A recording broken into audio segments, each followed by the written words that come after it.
You're watching Destiny Church. Live your call, fulfill your destiny. Okay, welcome po once again sa Destiny Church. By the way, I would like to introduce myself po muna. No? My name is Pastor Ben. I'm one of the pastors of Destiny Church, and in behalf of our senior pastors, sila Pastor Carlo and Pastor Shalyn Panlilio, ako po ang magbabahagi ng mensahe ng Panginoon para sa atin ngayong hapon. Alright? So, pwede po makita yung mga naririto. Oh, by the way, sa lahat po pala ng mga nasa online, hello po sa mga naandyan. If this is your first time po na naka-join sa amin, pwede ko ba makita ang lahat ng kamay who are here for the very first time? Pwede kang kumuhay sa akin. Yan! Welcome! Welcome! Yan! Alright, welcome guys. Welcome to Destiny Church. And for those who are listening sa atin online, welcome din po if this is your first time.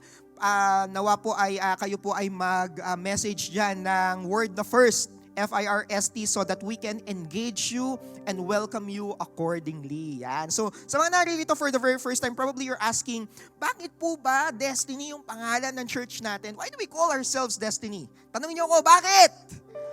Alright, because we really believe on that word. Naniniwala po kami that you being here is not an accident. Okay, the Lord orchestrated things and stuff in your life so that you are here. You will be hearing this message. You will be listening to the message of the Lord for this afternoon. No? Actually, there's a passage in Jeremiah chapter 29 verse 11. It says here, sabi ng Panginoon dito, no? For I know the plans I have for you, declares the Lord. Plans to prosper you and not to harm you. Plans to give you hope. So yung mga hope.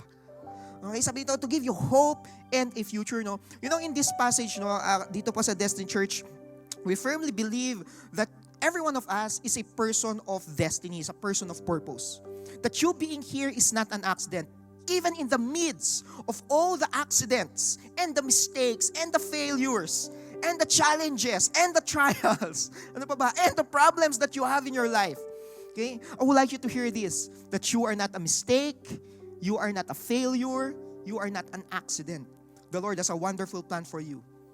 Thus, welcome po sa Destiny Church. Sabi mo sa atin mo, welcome to Destiny! Alright, so ngayon po, pag-uusapan po natin ang mensahe ng Panginoon, and I pray that the Lord will be speaking sa bawat isa sa atin. No? Itong nakaraan, if you remember po, last week, we talk about yung, nag-start tayo ng series, the Jesus series. Pero hindi po natin kumbaga na-expound.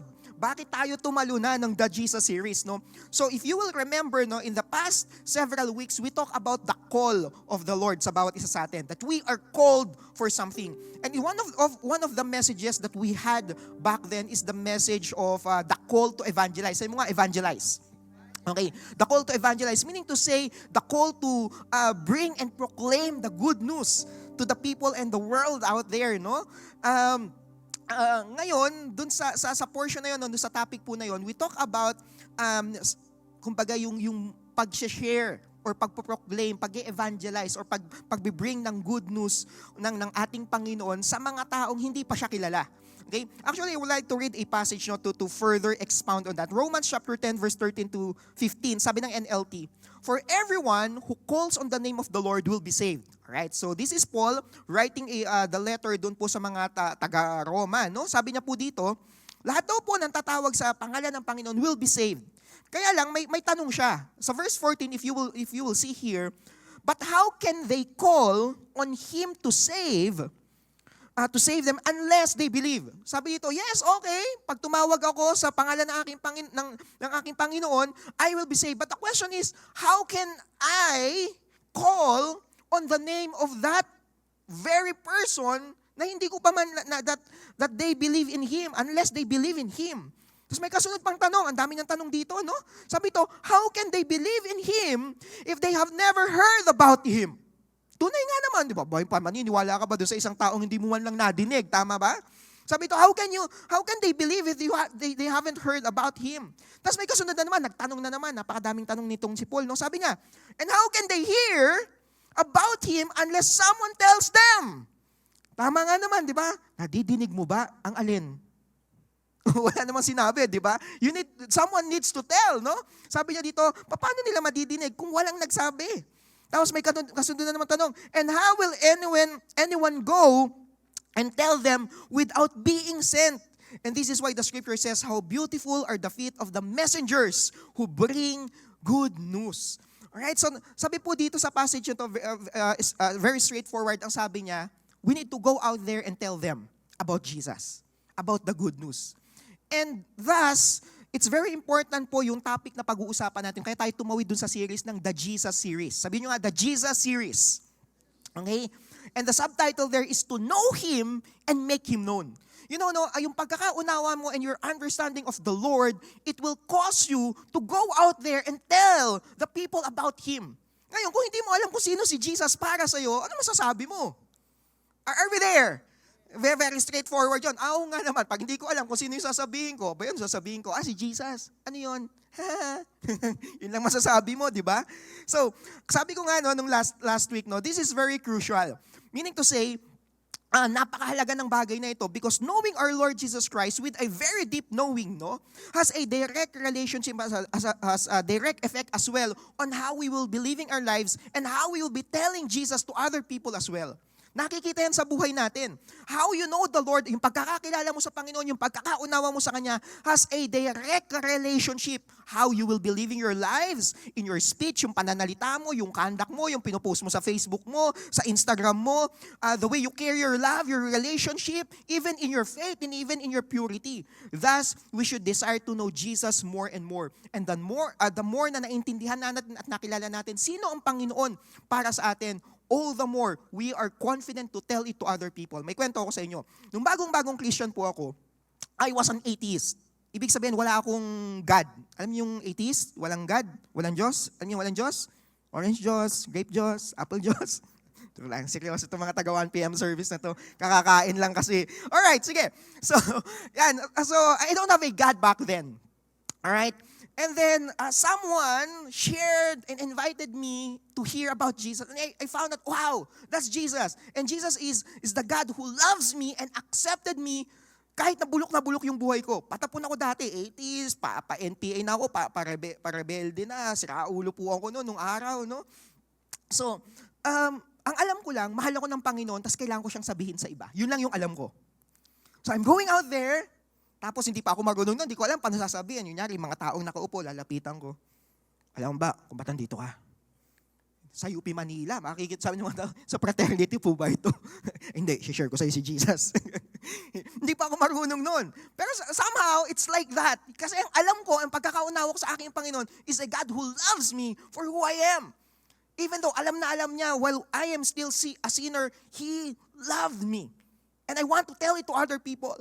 So ngayon, moving forward, so, okay, the way you understand and know the Lord, it has a direct effect on how you will make Him known to other people as well. Kaya mahalaga po na pag-usapan ang topic ito. Doon nakaraang, last week, we talk about freedom for the captives. That Jesus is the freedom sa lahat ng nakagapos, lahat ng nakabilanggo, lahat ng hindi makalaya.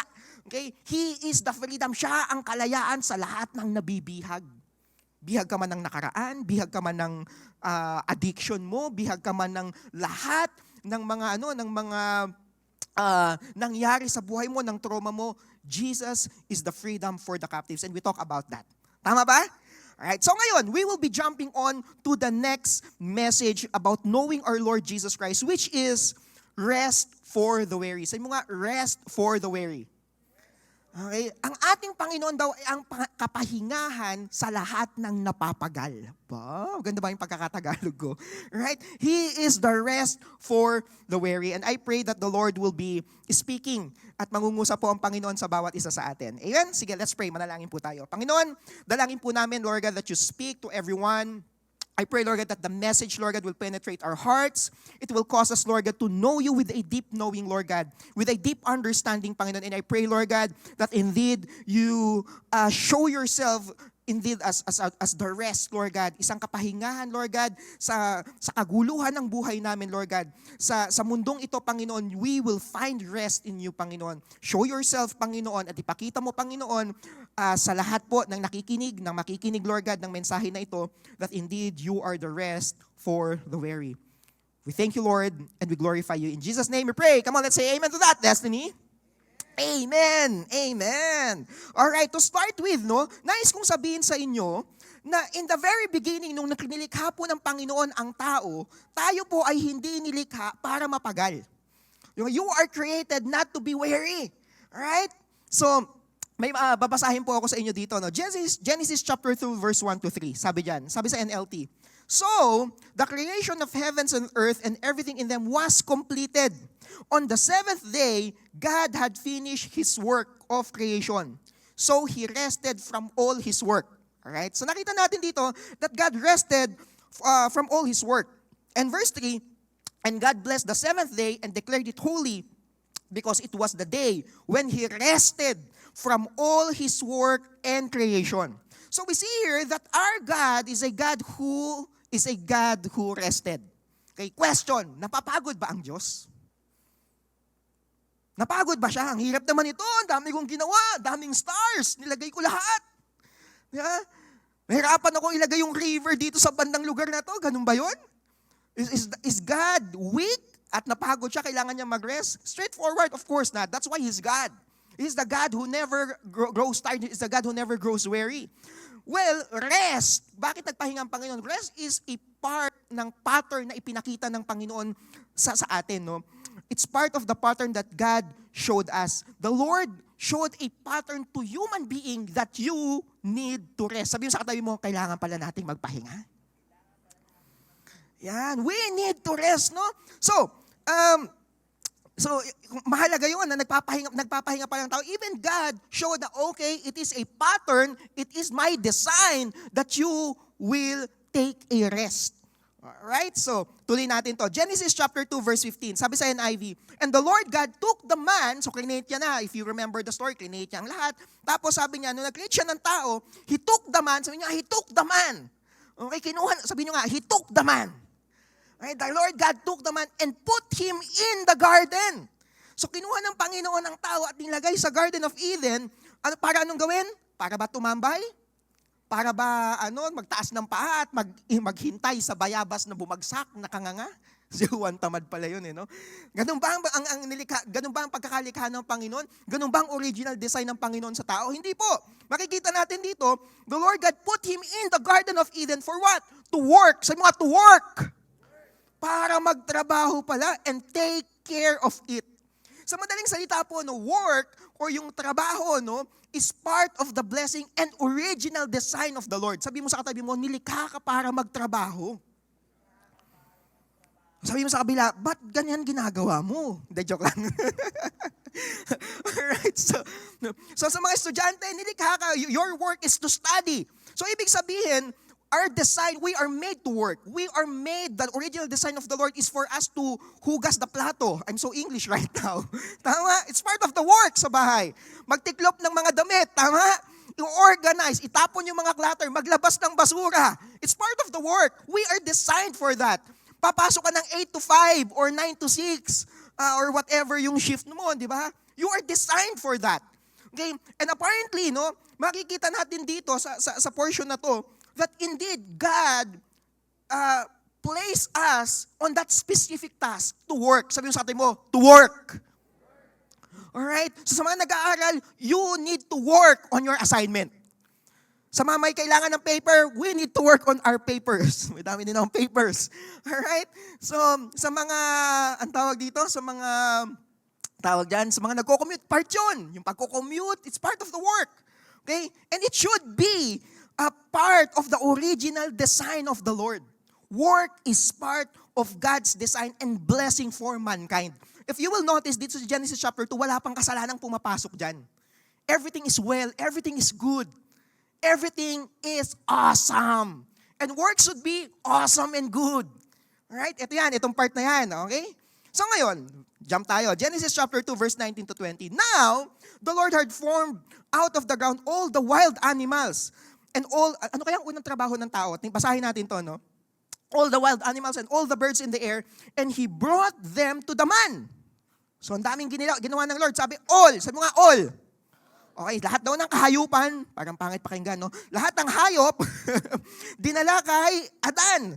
Okay, and sabi dito, to the man, to see what he would name them.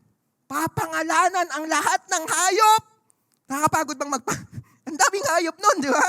So, and whatever the man called each living creature, that was its name. So the man gave names to all the livestock, the birds in the sky, and all the wild animals. But for Adam, no suitable helper was found. Okay? So meaning to say, dito po sa portion to, makikita natin that man's first work was to name all the animals. Pinangalanan, no? And kung titingnan mo, parang, wow, nakakapagod yun. It seems tiring, right? So, actually, meron pang ang argument na, si Adan napagod yun sa pagpapangalan ng hayop, ng mga hayop. Kasi, nung simula daw, makikita natin, yung mga pangalan ng mga hayop mahahaba. Tapos eventually, umiklik tulad nun, alligator, elephant, crocodile, hippopotamus, rhinoceros, chimpanzee, kangaroo, komodo dragon, orangutan, humpback whale, di ba? Siberian tiger. Tapos, nung napagod na daw siya, pagod na ako, iklihan ko na lang, dog, bee, frog, bird, rat, fish, ant, cat, goat. Napagod siya. Pero ako siguro magdi-disagree ako. Sa tingin ko, hindi pa rin siya pagod eh. Kasi yung maliit na cat, ano ang tawag sa maliit na cat? Katiting. Mahaba pa rin yun, di ba? Yung maliit na goat, anong tawag doon sa maliit na goat? Kapirang goat, di ba? So mahaba pa rin eh. So hindi pa siya pagod nito. Just kidding. Tawa talaga. Natawanan nyo na ako eh. Okay? Magandang hapon po. Gising pa ba kayo? So meaning to say, no, dito sa portion na to, makikita natin si Adan, walang sinabi na siya, ayaw niya na, ayoko ng pangalanan yung mga yan. Okay, pagod na ako, ayoko na. Okay, hindi po nangyari yun. Okay, so that is, meaning to say, work is part of the original design. Sabi mo sa katabi mo, we should work. Okay, work is part of my design. Sabi mo sa sarili mo, work is part of my design. Paghuhugas ng plato, paglalaba, paglilinis, pagpunas ng mga alikabok, pagwawalis, pag-aaral, paggawa ng mga assignments nyo,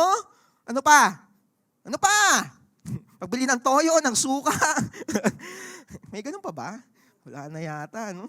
So anyhow, ngayon, may problemang nangyari. Sa Genesis chapter 3, verse 17 to 19, to Adam, he said, may sinabi ang Panginoon, ito yung time na nagkasala na po. They fell into sin. Dumating yung ahas, ano sabi ng ahas kay Eva at kay Adan? Hindi, joke lang. So, may sinabi yung ahas, so kainin niyo yan, magiging kamukha niyo ang Panginoon. Kaya lang po, they disobeyed the Lord. Kasi sabi ng Lord, mukha kainin niyo ang puno na yan. Yung bunga ng puno na yan, mahirap palang kumain ng puno. No? Yung bunga ng puno sa gitna ng hardin. No? So, they ate of the fruit. So ngayon, sabi ng Lord, because you listened to your wife and ate from the tree about which I commanded you, you must not eat from it. Curse is the ground. Nasumpa po ang lupa. Ngayon, ang lupa, doon po nanggagaling yung trabaho ng tao.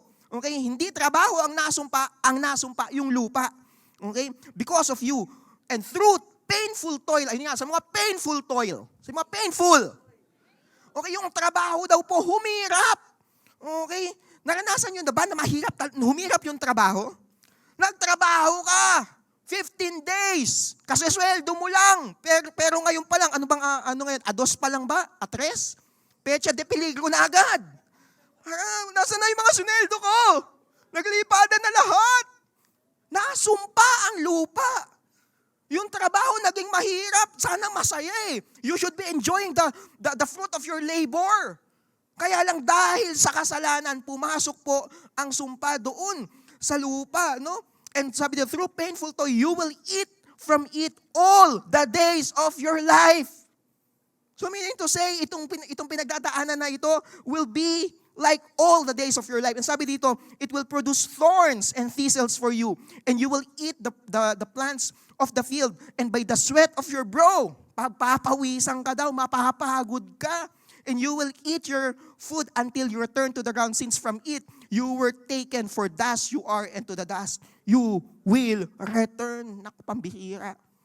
Dahil sa kasalanan, nung pumasok yung kasalanan, doon pumasok yung weariness, yung pong painful toil na sinasabi dito. Ito po yung ang idea nito is yung weariness. Naging weary na po ang tao, napagod, napagal. Okay?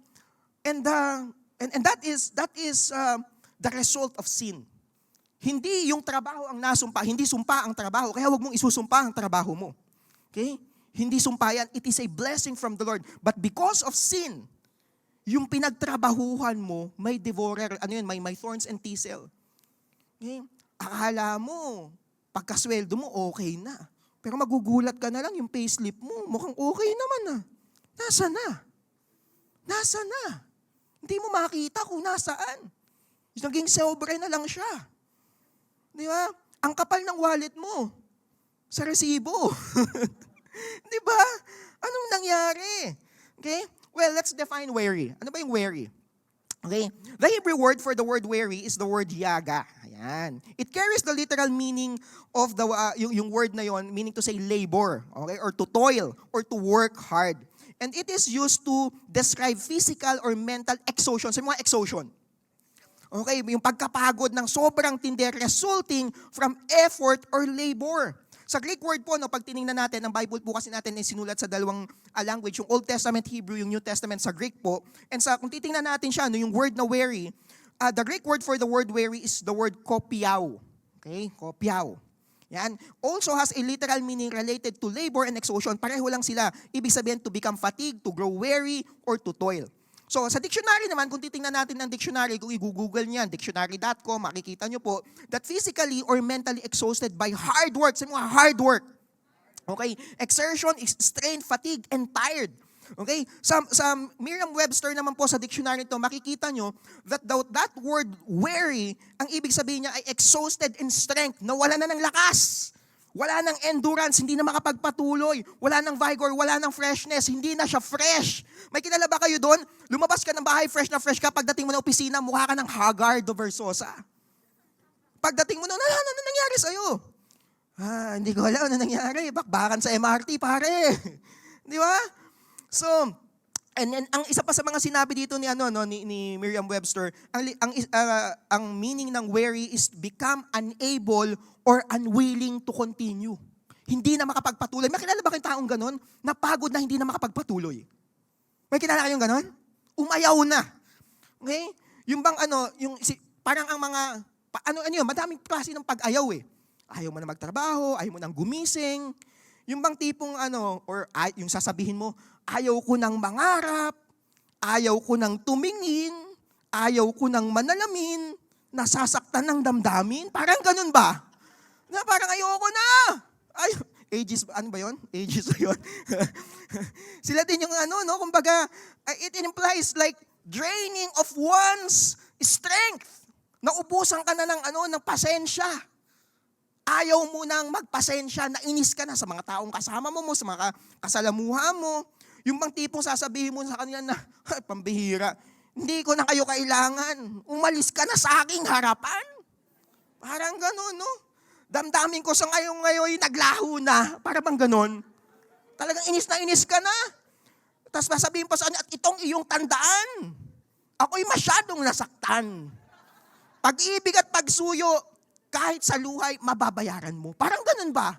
Parang sobrang sakit, umayaw ka na. Nung walang ka na ng pasensya, hindi ka na marunong magpasensya. Sabi nga, katulad sa mo, ayaw mo nang mangarap, ayaw mo nang tumingin, ayaw mo nang manalamin, nasasaktan ng damdamin. Ganun na. Ages na ba? Alright? And that is stress and weariness there. Alright? And when we talk about weary, it's about tiring until one is unable to endure the same thing. Yung paulit-ulit na lang, ito na naman, ayan na naman, ayan na naman siya, pinost niya na naman yan, i-unfollow mo. Nakikita ko na umay na ako, ito i-unfollow mo. Diba? Ako meron nga nagtatanong siya, sabi niya, hindi ka ba napapagod?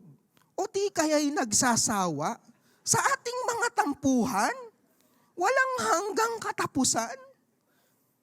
Napahid ng mga luha, damdamin at puso'y tigang. Wala nang maibubuga, wala na akong maramdaman. Haji Alejandro yan, medyo luma. Really, no? Ganun na nangyari sa tao, napagod na, ayaw na. Kasi paulit-ulit na lang. Away na lang tayo ng away, walay na nga lang tayo ko na. Weary na ako. Tiresome. Weary. Painful toil ang kasama ka. Ang makausap ka, painful, ayoko na. Ano pa? It suggests the loss of all freshness and eagerness. Hindi ka na eager. Ayaw mo na. Sinasabi mo na lang talaga na gusto ko nang bumitaw. Ngunit ayaw pa ng puso ko. Gusto mo nang bumitaw. May pag-asa pa siguro. Pero babalik ka pa lang ulit na kalaban mo yung sarili mo. Are we there? And that is weariness there. Weary. Okay? Meron akong picture ng isang tao na weary. No? Not really a picture, but a story of someone weary. No? Basahin ko to. 1 Kings chapter 19 verse 4. Okay? And this is a story of Elijah. No? Si Elijah po is the prophet of the Lord. And he, prior to this verse, ang nangyari po, siya po ay nakipagbakbakan. Napakabakbakan talaga, no? Between the prophets of Baal and the prophets of Baal. Tas verses 1, 450 na prophets yung kalaban niya, tas siya lang mag-isa. Ang nangyari po nito, ang nation kasi ng Israel, minsan gusto nila si God, minsan ayaw nila. Gusto nila minsan si Baal, minsan baga namamangka sa dalawang ilog ang nation ng Israel. Parang ganon. So, sabi ni Elijah, abay pumili kayo. Kung si Lord ang God, siyang i-serve nyo. Kung si Baal ang God, abay siyang i-serve nyo. Mamili kayo. So ganito na lang, para magkasundo. Tawagin ng lahat ng mga tao, ang buong nation, magkakaroon ng showdown. Okay? Me, the prophet of the Lord, versus the 450 prophets of Baal. Ang gagawin natin, we will be praying at kung sino yung God na answered by fire, yung may apoy daw na bumaba mula sa langit, He is God. So ganun yung nangyari. So nag-showdown sila. So yung mga prophet ni Baal, nag-pray sila, nag-iyakan pa sila, nilaslas pa nila yung sarili nila, tapos may nag-offer sila ng sacrifice, kaya lang walang apoy na bumagsak. Kasi si Baal is a prophet of rain, is a God of rain. So, syempre, di man babagsak yung ulan doon. No? So anyhow, ngayon, nung turn na ni Elijah, nag-pray siya, Lord, answer by fire. Boom! Bumagsak yung fire. So ngayon, wow, okay. So, God, the God of Elijah, He is God. So ngayon, okay, nangyari. Tapos yung lahat ng mga prophets na 450, pinagpapatay. Okay, so madaming napatay. Pero, nitong time na to, nadinig po nung asawa nung king na si Jezebel, na ganun pala ginawa mo sa mga propeta ko, masama po yun, masamang queen yun, si Jezebel. So sabi niya, okay, sabi mo dyan kay Elijah na yan, kung anong ginawa mo sa mga propeta ko, hahantingin din kita, ganyang gagawin ko. Natakot po itong si Elijah at siya po ay nagtatakbo. Tumakas po siya at siya po ay pagod na pagod. All day po siyang nag-travel. Tapos, ang nangyari, verse 4 ng 1 Kings, then he went on alone. Sabi mo nga, alone. Alam niyo po, nakakapagod pag mag-isa. Tama? Wala kang kasama, ikaw lang. Kakapagod yun. Si Elijah, ganun. He went on alone in the wilderness, traveling all day. Sino mahilig mag-travel? Yan. Alone. Di ba? Pagod siya eh. Di ba? After niya magbakasyon, pagod. Di ba? Bakit nag-travel ka alone eh? Okay?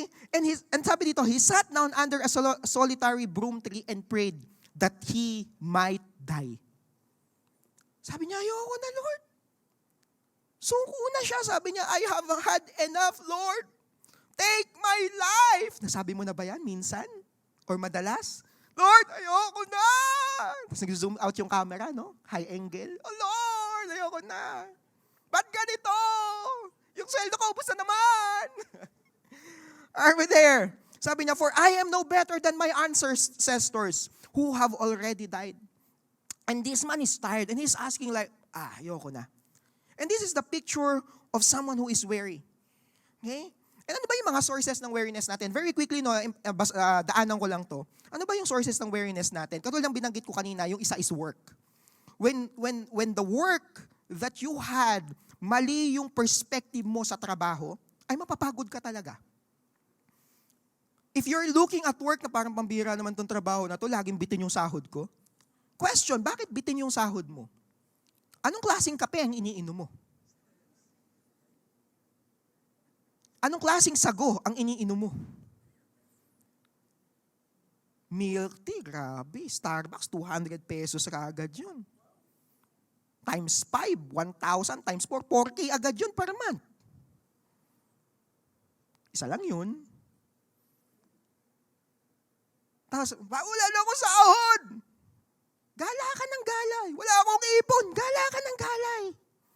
Bili ka ng bili ng ano eh. Ang tanong, kailangan mo ba yan? Tapos nakapagod yung trabaho. Ang hirap-hirap ng exam. Nag-aral ka ba? Nakakapagod mag-aral. Kailangan mong ulitin ko to. Hindi ka nakinig sa teacher mo. Tapos magtataka ka, bakit nakakapagod? Ang dami-daming hugasin. Kung hinugasan mo agad kanina lahat yan, konti na lang yan. Natambak eh. Ayoko maghugas sa lababo kasi ang daming ipis. Sabi, kung hindi hugasan mo agad, hindi iipisin yan. Ang hirap laban ito, kung nilaban mo agad yung maong mo, hindi sa danay bubulayan. Nilaban mo, hindi na bumubula eh. Hirap laban yan. Are we there? Okay? So minsan yung perspective about work. And sabi doon, nasumpa yung lupa, nasumpa, nagkaroon ng devourer. Nagtrabaho ka na nagtrabaho, tapos parang walang nangyari. Painful yung toil. Hindi mo man lang na-enjoy yung fruit of labor mo. Are we there? Okay? Because of sin, pumasok doon, ayun na, yung work ay nasumpa. Pag tinignan mo yung boss mo, galit ka, mukhang kalaban yung boss mo. Kailangan kalaban. Pinapasweldo ka nun, kalaban? Are we there? Yung ba talagang problema, yung puso mo? Are we there? Naging painful ang mga bagay ba? Ang problema ba talaga yung hugasin sa lababo o yung puso mo? Ang problema ba talaga yung kapitbahay mo o yung puso mo? Ang problema ba talaga yung mga taong kasalamuha mo kaya napapagod kang tumabaho o yung puso mo? Napakagandang tanong. Ikaw makakasagot, kayo ng Panginoon. Are we there? That's letter W. Actually, very, yun, i-acronym natin to. Letter E, emptiness. Okay? Nasubukan mo na bang maging empty emotionally? Nakakapagod yun. Okay? Sa generation na to, sa sobrang dami ito napansin nyo, sa sobrang dami ng sources of entertainment, pero ang daming taong malungkot. Bakit empty? Kulang. They are trying to put something inside of them that they think that will suffice and that will be enough na punuan yung void o yung kahungkagan ng puso nila. Pero pag tinignan mo, hindi pala sakto yung travel lang. Kulang pa rin, may mali dito empty. Nag-nightlife ka all night. Mahirap pala mag-nightlife all day, no? Nag-nightlife ka all night. Nag-nightlife ka, talagang inom dito, party dyan. Pag uwi mo sa bahay, empty. May kulang, may parang bitin. Emotionally bitin ka. Nagjowa ka. Empty. Mukha siyang empty, oo. Pero ikaw din na empty, parang hindi sapat. You tried a lot of stuff, pero parang kulang pa rin. There's empty, nakakapagod yun. Pagtingin mo sa wallet mo, empty. Nakakapagod yun, tama? Bank account mo, empty. Nakakapagod. Pagtingin bukas mo ng ref, kahit yung tubig, empty. Sorry. Pero this is real, right? Real stuff, right?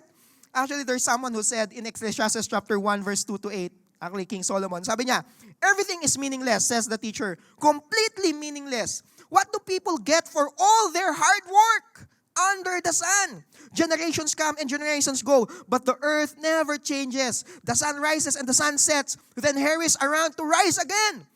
Napansin nyo, ang bilis. Napansin nyo, parang yung Monday to Friday ang haba, pero yung Sunday to Monday ang ikli. Napansin nyo? Di ba?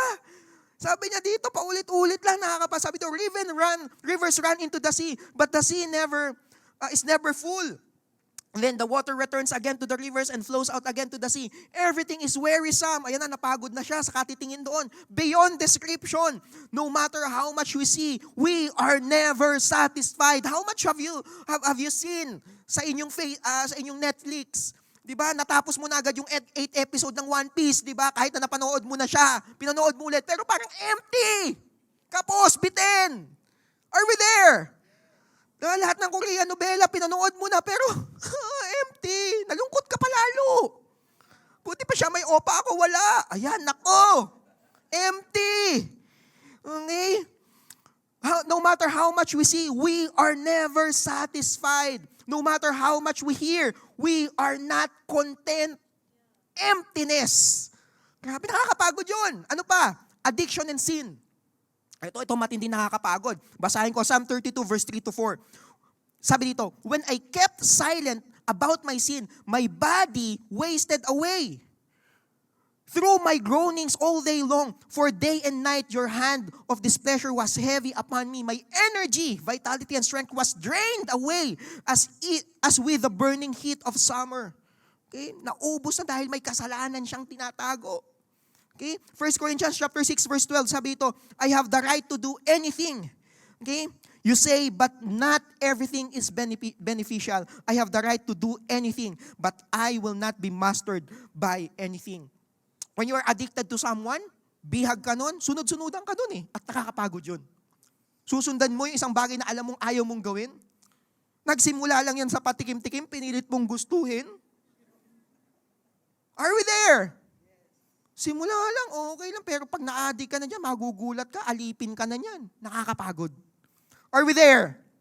Okay? Ganun ang ginagawa ng addiction at ng kasalanan. Ano pa? Religion as a cover-up. Pag nagpapanggap ka, nagpe-pretend ka, okay po ako. Kumusta ka? Okay po ako. Ganda ng ngiti mo. Kumusta ka, brother? Hallelujah, praise the Lord. Ganda ng ngiti mo.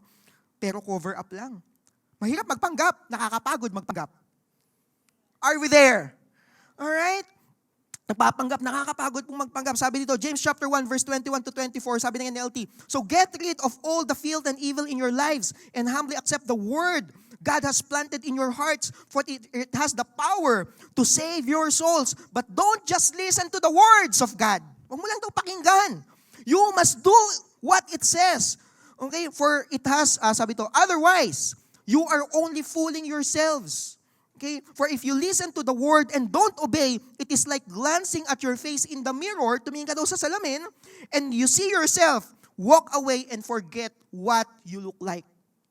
Ganun daw ang pagka nadinig mo salita ng Panginoon tapos hindi mo in-apply, nagre-religion, you're playing religion, palipat-lipat ka ng church, okay, siguro ako dito. Tapos parang ayoko yan, masyado yung tinuturo ni pastor, ganun. You're just pretending. Mahirap mag-pretend. Yung poging-pogi ka sa sarili mo, pero every month meron kang monthly period. Mahirap yun. Are we there? Mahirap yun, seryoso, mahirap yun. Ba't magpapanggap ka? Hindi ka nilikhaan ng gano'n. You are not designed like that. And then you will try to pretend. That's very hard. And people are trying to fit onto a certain mold na sinabi ng mundo. Pero you will find, my God, hindi pala ako ganito. Pagod. Are we there? Grabe, no? Nakakapagod. Ano pa? Ito matinding pagkapagod nito. Yourself. Napagod na ba kayo sa sarili nyo? Gusto kong bumait pero di ko magawa. Are we there? Jeremiah chapter 17 verse 9, sabi ito, the human heart is the most deceitful of all things and desperately wicked. Who really knows how bad it is? Dinaya ka ng puso mo, nadaya ka na ba? Naloko ka na ba ng sarili mo? Cheater! Sino? Yung sarili ko. Na-cheat ako ng sarili ko. I thought siya na! Kala ko lang. Kala mo ikaw lang. Meron pang iba. Are we there? Akala mo. Walang exam. Meron pala. Are we there? And those are painful stuff. And minsan, naalaw natin sa sarili natin, nadaya ako, pagod na ako sa sarili ko. Okay, weary. Okay? Sabi sa James chapter 3 verse 16, for where jealousy and selfish ambition, ayun pa, selfish ambition, okay, exist, there is disorder and unrest, rebellion, and every evil thing and morally degrading practices.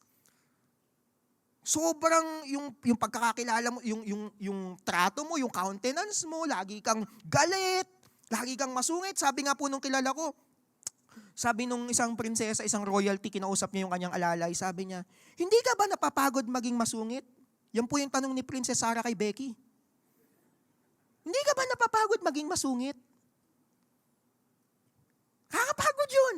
Lagi ka masungit. Lalo si Becky. Dapat tinanong niya yung kay Miss Minchin, naisip ko lang. Hindi kay Becky. So, little princess, right? So, but what do we do? Okay, so sige, given that This world is a broken world and people are weary. What do we do? Okay? Apparently, straightforward, itong sinabi ng Panginoon. Katulad na sinabi ko sa kanila, to know Jesus and make Him known. The way you know the Lord, the way you understand His character, is equivalent on how you will be living your life. The question is, paano ngayon ang gagawin natin? I'm weary, pagod na ako. Sa sarili ko pa lang, pagod na ako. How do I do that? Ito sabi ng Lord, Matthew chapter 11, verse 28. Then Jesus said, come to me. Huh? Lord? Yes, come to me. Come to me, all of you who are weary and carry heavy burdens. Lahat ng napapagod, lahat ng mapapagal, lapit. Sinong pagod? Taas kamay! Kaway-kaway sa mga pagod! Ako po! Lapit! Grabe nakakapagod! Nakakapagod ang mga bagay-bagay. Di ba? Nagluto ka, tapos excited ka ng kumain, tapos nakakalimutan mong pindutin yung rice cooker. Nakakapagod yun. Di ba? That's tiring right there. Sabi ng Lord, lahat ng pagod, lapit. Come to me, all those who are weary and carry heavy burdens. And God is saying, I will give you rest. Sabi niya, take my yoke upon you. Let me teach you because I am humble and gentle at heart, and you will find rest for your souls. For my yoke is easy, and my burden I give you is light. 3 things about coming to the Lord. When we come to the Lord, ito yung matatagpuan mo sa Kanya. These things you will find in Him. Number 1, rest and recreation. Okay? Pag pagod ka, you need to take a rest. Let's define rest. Ano ba yung rest? In the Hebrew word, yung word na menuka, it carries the literal meaning ng rest. Ang ibig sabihin nun is a state of tranquility or relaxation. Sa Greek naman po, literal na, ang ganda ng pagkakasabi sa Greek, ang literal na ang translation niya is katapausis. Parang katapusan. Puta Lord, tapos na to. Kaya pala, rest in peace. Buti pa yun, di ba? Natapos na. Okay? Sabi dito, it signifies the state of finding relief sa lahat ng nakakapagod. Okay? Sa translation, sa dictionary, kung titingnan mo siya sa Cambridge na dictionary, to cause someone or something to stop doing a particular activity or stop being active for a period of time. Sabi nga, period of time. Okay? Hindi forever. Ang rest ay hindi forever. Okay? Hindi yung parang, pastor, nice topic. Hindi na ako tatrabaho. Resign na ako, boss. Ayaw ka na mag-work. Nakakapagod pala mag-work. Rest na lang ako. Hindi man ganun. Again, work is part of your design.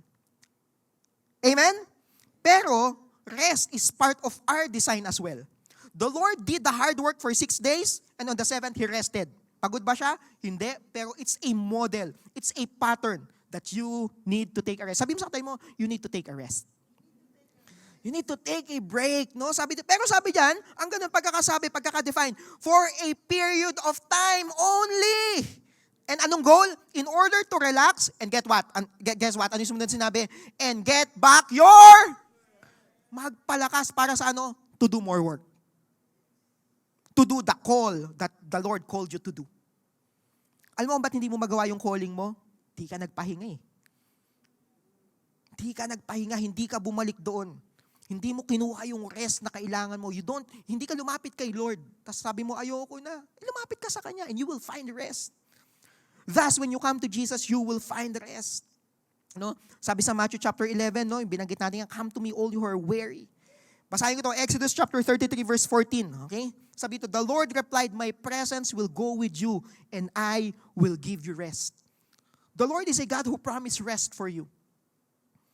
Ang problema, hinahanap mo yung kapahingahan sa ibang bagay. Sabi ng Lord, mag-rest ka sa akin. Hindi dyan sa sopa mo kapapanood ng Netflix. Pwede naman. Pero kung yun lang yun, hindi ka lumapit kay Lord, ano makukuha mo dun? Heart of stone. Showing ba? Ay, ganun, di ba? Sorry. Nakita ko kanina. Isaiah chapter 33 verse 15. Sabi dito, this is what the sovereign Lord, the Holy One of Israel says, only in returning to me, pambihira, sabi dito, only in returning to me and resting in me, you will be saved. In quietness and confidence is your strength, but you have none of it. Pambihira, hindi ka man lang lumapit, kailangan mo ng rest, lapit ka sa akin. Ang problema, iba-iba yung linalapitan mo eh. Yung nilapitan mo, niyaya ka, tara, Elyo tayo. Pambihira. Travel ka pala yun. Di lalo ka napagod. Di ba? Ano nga, Elyo? Tama ba yung pagkakasabi ko? Okay, eto pa, matindi. Isaiah chapter 40 verse 28. Sabi dito, do you not know? Have you not heard? The Lord is the everlasting God, the creator of the ends of the earth. He will not grow tired or weary, and his understanding no one can fathom. He gives strength to the weary and increases the power of the weak. Pagod ka? Lapit kay Lord. He will give strength. And ano yun? Yung rest na paglapit natin kay Lord, He will strengthen you to work again. To be more effective in work. Are we there? To be more effective in your study. To be a parent, to be a husband, a father, a mother. To be a wife. To give love to your spouse again. Are we there? Sabi dito, Psalm 55 verse 22, cast your cares on the Lord and He will sustain you. He will never let the righteous be shaken. Bibigyan ka ng kalakasan ng Panginoon. Psalm 62 verse 1 to 2. Truly my soul finds rest in God. My salvation comes from Him. Truly He is my rock and my salvation. He is my fortress. I will not be shaken. Hindi ka matitibag, hindi ka magigiba. Daming problema, madaming unos, kaya mong tumayo. Bakit? May lakas ka na nanggagaling sa Panginoon. Are we there? Hindi galing doon sa influencer na fina-follow mo. Are we there? Pero lakas na nagmumula sa Panginoon. Kahit nasabihin pa ng influencer na fina-follow mo, na focus lang sa goal, diretso lang, iwanan lahat, nako. Mukha siyang malakas, pero magugulat ka, ang totoong lakas dito nagmumula. Are we there? Saya ni brother, follower ka ha? joke lang. So, dito, sabi sa verse 5 to 8, yes, my soul find rest in God. My hope comes from Him. Yung pag-asa daw natin sa Kanya nagmumula, hindi nagmumula sa 20 pesos na bigas. Are we there? Ang pag-asa natin sa Panginoon nagmumula.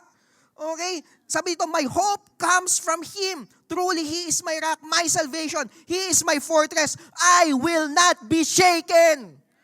Madaming pagsubok, I will not, kumbaga, hindi natin sugarcoat hindi, pag na kay Lord ka, okay lahat. Hindi man laging okay lahat.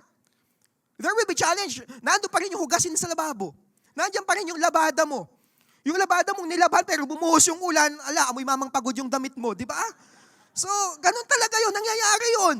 Okay, pero sabi dito, even though those stuff happen, you will not be shaken. My salvation and my honor depends on God. He is my mighty rock, my refuge. Trust in Him at all times. Sa mga all times. Okay, sabi ito, you people, pour out your hearts to Him, for God is our refuge. Pambihira, no? Nag-aalala ka ba? Sabi ng Panginoon dito, Philippians chapter 4, verse 6 to 7, do not be anxious about anything, but in every situation, by prayer and petition, with thanksgiving, present your request to God, and the peace of God, that which transcends all understanding, will guard your hearts and your minds in Christ Jesus. You will gain peace from within, na even this world will not understand. Bakit siya okay? Kahit na hindi nang nangyayari sa company namin. Saan nagmumula yung rest na yun? Come to me, all you who are weary, and I will give you rest. Pambihira, kay Jesus pala natin matatagpuan lahat. Kung saan-saan ka pa tumitingin. 1 Peter chapter 5, verse 7, cast all your anxiety on Him because He cares for you. Ay, nagkikare ang Lord sa iyo. Buti pa ang Lord, hindi ka tulad niya. Di ka tinanong kung kumain ka na ba. Are we there? Sa hanapan natin yung care na yun sa ibang tao. Bitin yun. Kay Lord mo hahanapin yan. John chapter 14 verse 27, peace I leave with you. My peace I give you. I do not give you as the world gives. Do not let your hearts be troubled and do not be afraid. Yung binibigay ng Panginoon na kapayapaan, kapahingahan, hindi ito matutumbasan ng kahit ano sa mundong ibabaw. Sabi mo sa tabi mo, peace be with you. Di ba? Pwede. Hebrews chapter 4 verse 11. Sabi ito, let us therefore make every effort to enter the rest. We need to enter the rest. It's an effort you need to make an effort. Sabi ito, make an effort to enter that rest so that no one will perish by following their example of disobedience. Sabi ng Lord, you need to take a rest. Kung nagtatrabaho ka, alam niyo po, may mga kailala ako, kahit na several yung work nila, may business pa silang hinahandle, may mga kids, isang asawa lang naman, okay, pero daming inaayos, pero nakakapagod yun. Pero, makikita mo pag tinignan mo sila, parang hindi siya pagod. Parang fresh. Saan galing yun? Sa Panginoon. Okay? Ano pa? Recreation, sa mga recreation. Rest and recreation. Yung word na recreation, galing po yan sa Latin word na yung again, tapos yung word na creare, ay ano po, create again. Basahin ko to. 2 Corinthians chapter 5 verse 17. Therefore, if anyone is in Christ, the new creation has come. The old has gone, and the new is here. Alam niyo, pag lumapit ka sa Panginoon, you will get rest, and there is recreation as well. Maaaring wala kang pang Boracay, pero pwede ka lang doon sa salas mo, okay. Sumupumpo ka doon, magpahinga ka doon, and spend your time with the Lord, and the Lord will recreate you. Create a new heart in you. Tapos pagbalik mo sa opisina, sasabihin mo sa kanila, I'm here, wiser, braver, stronger, bolder, fiercer, Lida Magtalas version 2.0. Di ba? Tawa kayo dyan, di ba? Pangalawa, renewal and restoration. Okay? Isaiah chapter 40 verse 28 to 29, no? Ito yung passage na binanggit natin kanya. Do you not know, have you not heard? The Lord is the everlasting God, the creator of the heavens and the earth, no? He will give strength to the weak, increases the power of the weak, no? He will renew our strength. Okay, our God is a God who will renew our strength. No, pag pinagpatuloy niyo yung passage yan sa verse 30, makikita nyo that even youth, young people, young men will grow tired and weary, but those who put their trust in the Lord, those who wait unto the Lord, they will renew their strength. In the Lord, there is renewal of strength. Pagod ka? Lapit kay Lord. May kalakasang nag-aabang sa'yo. Are we there?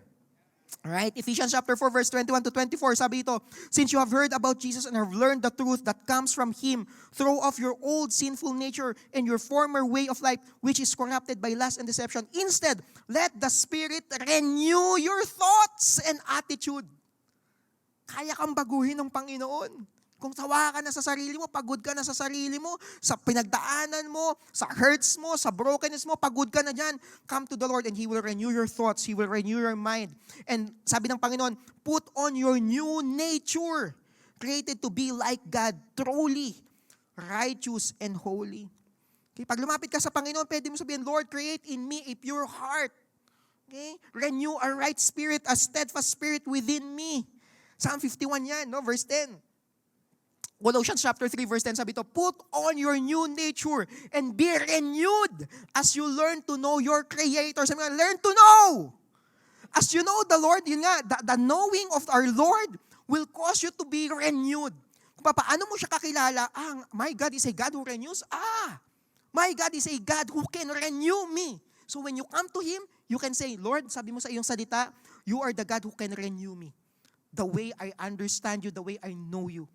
And God will renew your strength. Katulad sinabi ko kanina, the way you know your Lord, the way you know Jesus, has a direct relationship on how you will be living your lives. Are we there? Okay? Ito amazing. Isa pang sabi dito. Ezekiel chapter 36 verse 26, sabi ng Panginoon dyan, I will give you a new heart. Sino may gusto ng bagong puso? Ang puso mo kasi confetti na. Ang daming putol-putol na, broken na. Confetti. Yeah, sabi ng Lord, bibigyan kita ng bagong puso. Durog na puso mo, bibigyan kita ng bagong puso. I will put a new spirit in you. I will remove from you your heart of stone and will give you a heart of flesh. A heart who know how to receive love, how to give love. A heart na tumitibok. Are we there? And that's our God right here. Amazing, right? To know Him and make Him known. Okay? Reset and refreshment, number 3. Patapos na tayo, no? Reset and refreshment. Psalm 23 verse 1 to 3, sabi dito, the Lord is my shepherd, I lack nothing. He makes me lie down in green pastures. He leads me beside quiet waters. He refreshes my soul. Yon! Kailangan mo ng refreshment? Yan! He refreshes my soul. He guides me along the right path for His name's sake. The Lord will refresh you. Ano pa? Sabi ng Panginoon sa Jeremiah chapter 31 verse 25, I will refresh the weary and satisfy the faint. Kailangan mo ng refreshment, ng reset, lapit sa Panginoon. Kagulo na buhay mo, oops, reset. Sabi ng Lord, come to me, all who are weary and heavy burden, and I will give you rest. I will give you rest. Take my yoke upon you. Ano yung yoke? Sabi dito, take my yoke upon you. Sabi dito, let me teach you because I am humble and gentle at heart. You will find rest for your soul. Verse 30, for my yoke is easy. Sabi mo nga easy. Alam niyo po, yung word na easy dito, literal na ibig sabihin yan is well-fitting. Sakto. Akma. Okay? Yung yoke po kasi, ito yung pamatok. Yung mga nag-aararo na ng mga ox. Sa atin po, mga kalabaw yun. Nilalagay sa pamatok yun, tapos pang-araro ng lupa. Okay? So sa kanila po, sa nation po ng Israel, dalawa yon, combo lagi. Dalawang ox. Ang magkatabi, oxen yon, dalawa. Tapos may pamatok. Ngayon, sabi ng Panginoon dito, for my yoke is easy. Sabi niya, yung yoke na ibibigay ko sa'yo, sakto yun sa'yo. Walang labis, walang kulang. Kasi yung ibang yoke, hindi sakto doon sa ox. So ang gagawin, ox, alis ka muna dyan. Repair ko lang to. So yung mga karpintero, tinatabas yun para sumakto sa batok.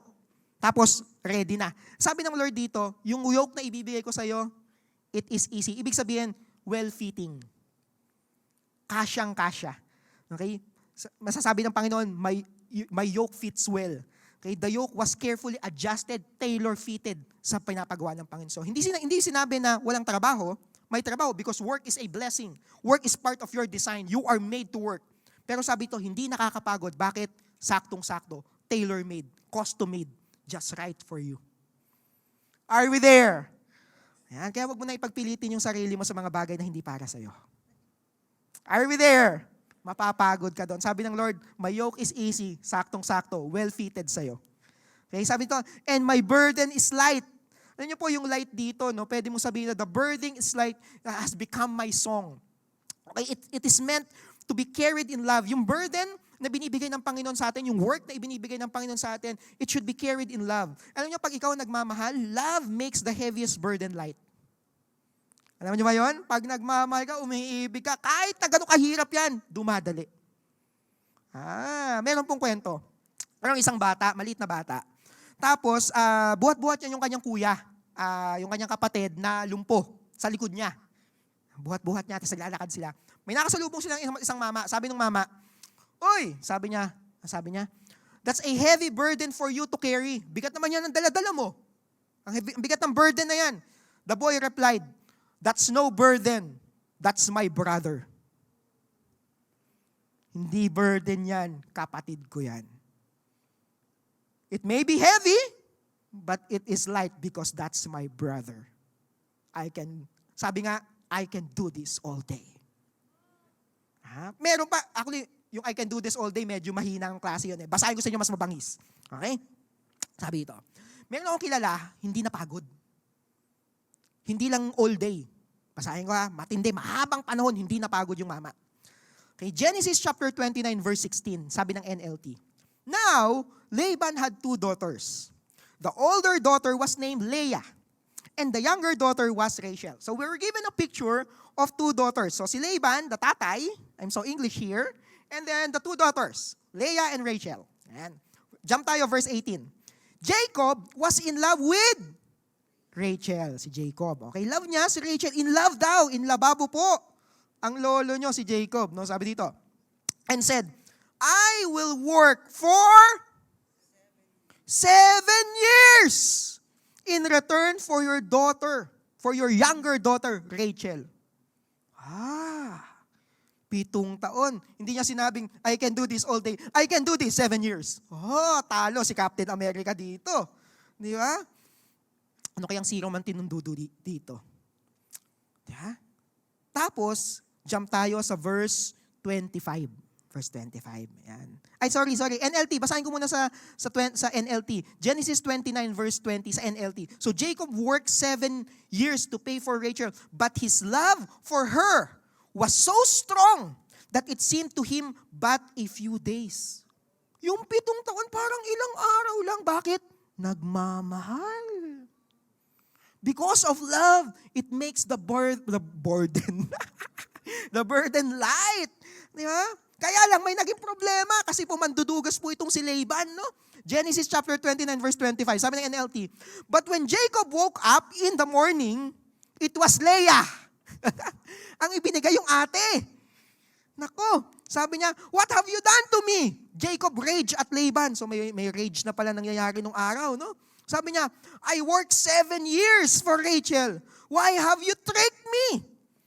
Sumagot naman si Laban, sabi niya, "It's not our custom here to marry off a younger daughter ahead of the firstborn." Laban replied, kailangan kasi mauna talaga yung ate. Sabi nga nun.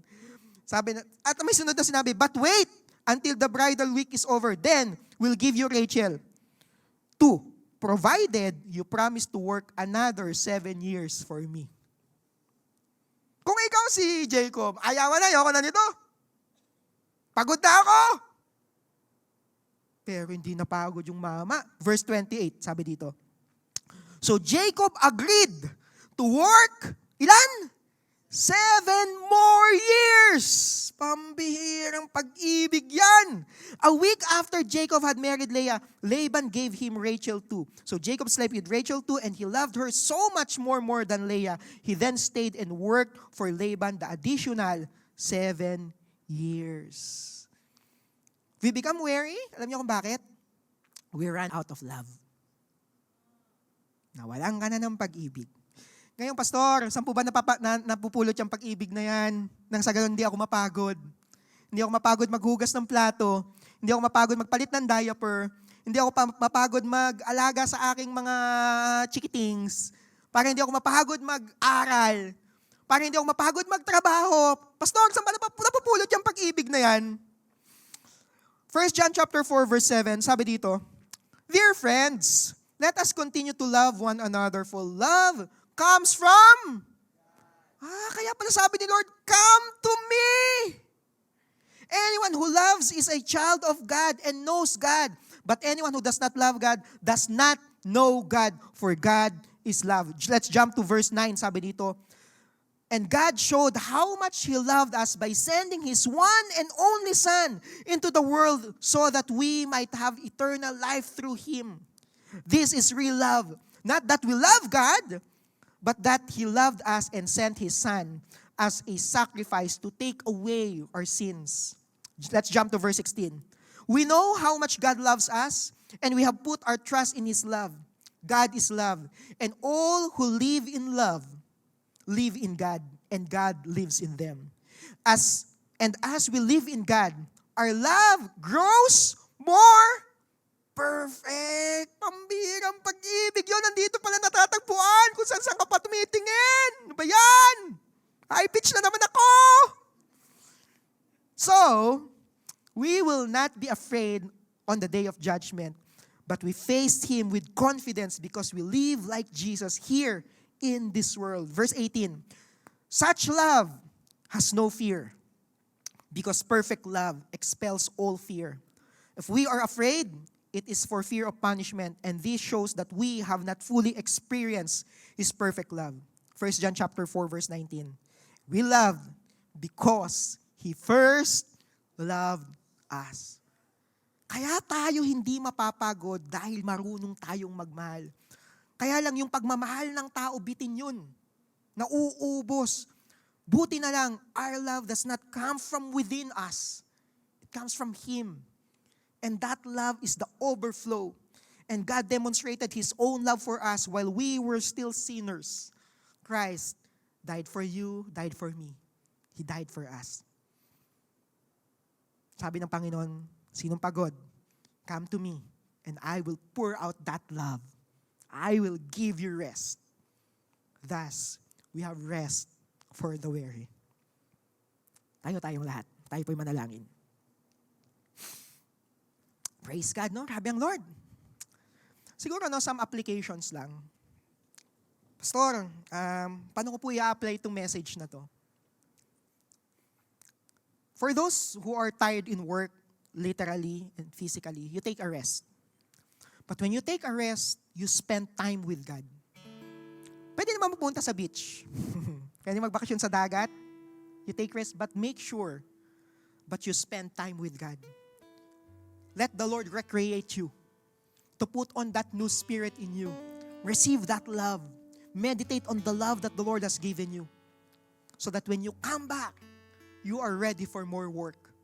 You are ready to take on kung ano man ang ihahain ng mundo na yan. Thesis, papers, exams, yung professor mo, yung teacher mo, yung asawa mo o yung in-law mo, whichever comes first. Ano pa, yung mga bata, linisin ng bahay, love. We can come to the Lord. And apparently, magugulat ka, Lord, pag lumapit ba ako sa'yo, parang nakakahiya. Di ba, may ganun? Lord, broken ako eh. Ito lang meron ako. Pwede bang parang gusto mo kasi pag lumapit ka kay Lord, Lord, okay na ako. Ito yung offering ko, yung sarili ko, okay na okay. How we wish na ganun tayo. But what we have? Broken lives. Durog na puso. May kasalanan. But when we come to the Lord, that's why maraming tao, kahit na in-offer ng Lord, I will give you rest, come to me. Nahihiya tayo. But you should not be afraid or ashamed in coming to the Lord. He loved you even while you are still a sinner. While we were still sinners, He loved us. Christ died for us. And that is the love that we need. Pag-ibig na hindi napapagal. Pag-ibig na hindi napapagod. Come on, let's close our eyes. Let's receive that love. Father, right now, we come to you, Panginoon. We would like to approach your throne of grace. We would like to come to you, Lord God, as we are. Whatever we have, Lord God, we come to you, Lord God. In Jesus' name. In Jesus' name.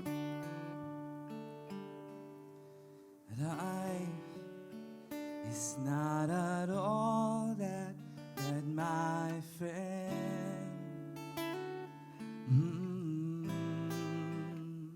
If you believe in yourself, if you believe there's someone who walks through life with you, you'll never be alone.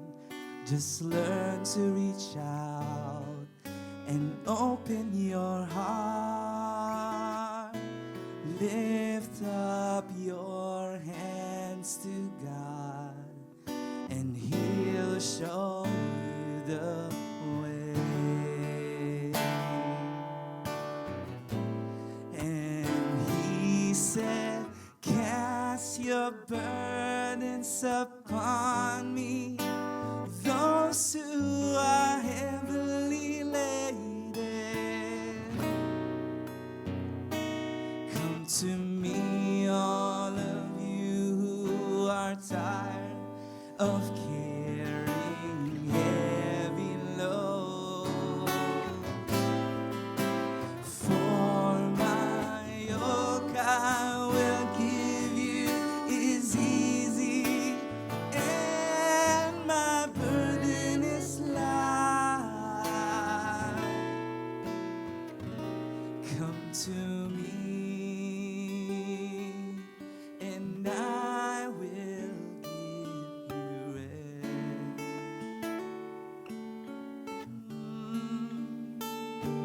When you feel the world is tumbling down on you, and you have no one that you can hold on to. Just face the rising sun, and you'll see hope. There's no need to run. Come on, let's lift up our hands to the Lord. Your hands to God, and He'll make you feel alright.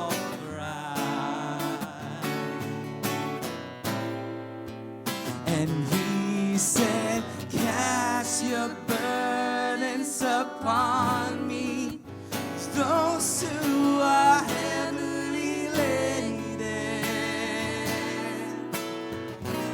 Come to me, all of you are tired of carrying heavy loads.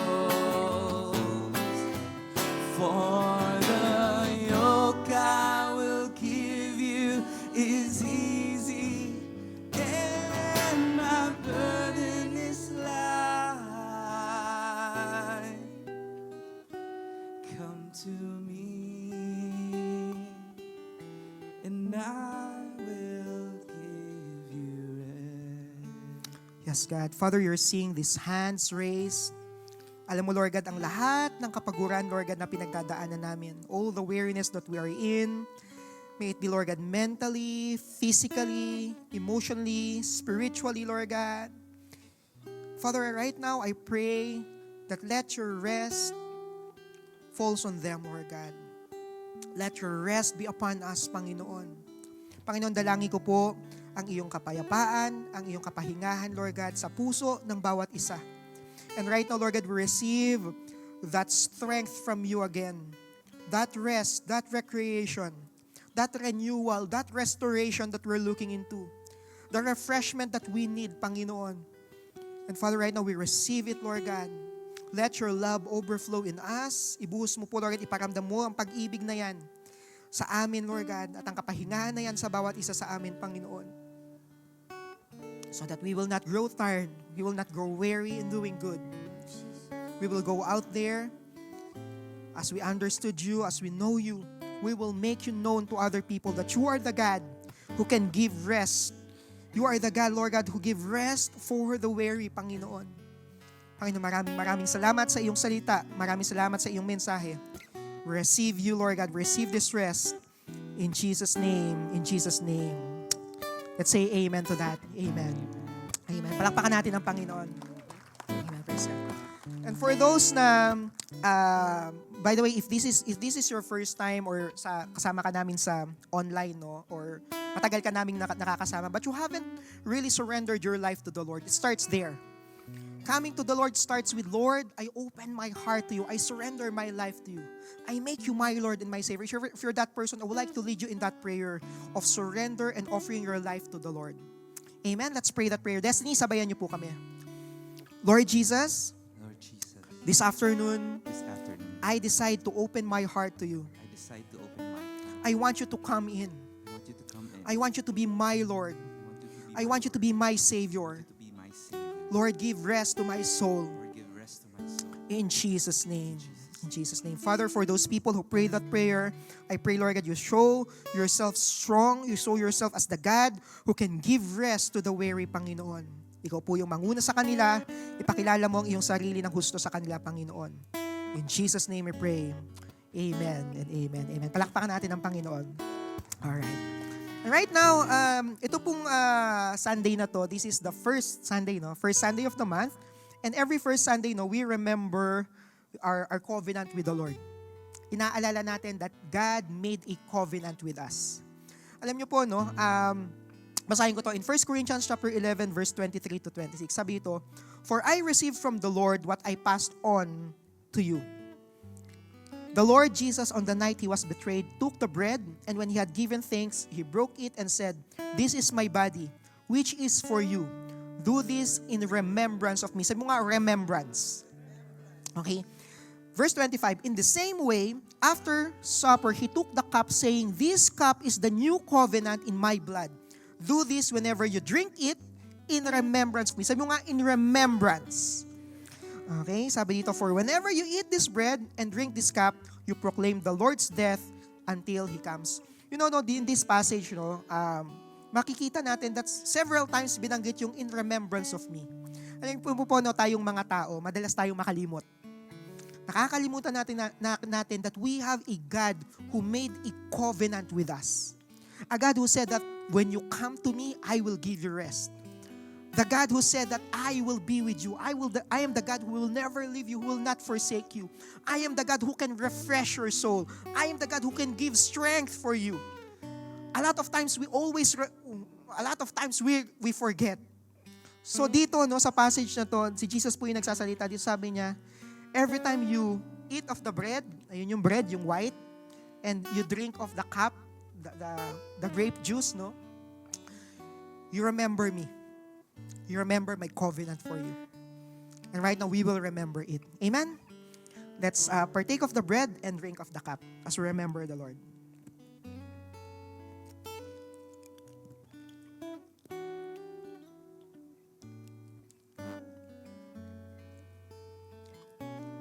Mas masarap pa rin yung Skyflex tsaka Sesto. Let's pray. Let's thank the Lord. Father, we remember you, Panginoon. We remember the cross. We remember the shedding of your blood. Remember the covenant, Lord God, that you had with us, Panginoon. And right now, Lord God, dalangin po namin that we will always remember. We will not forget, Panginoon, that you are the God who can give rest to the weary, Panginoon. Who can give strength, Lord God, to the weak. In Jesus' name, Lord God. In Jesus, Panginoon, maraming pong salamat for this time. Thank you, Lord God, for causing us to remember again, Panginoon. We bless you and we glorify you. We thank you for the message and for the word. We bless you. In Jesus' name we pray.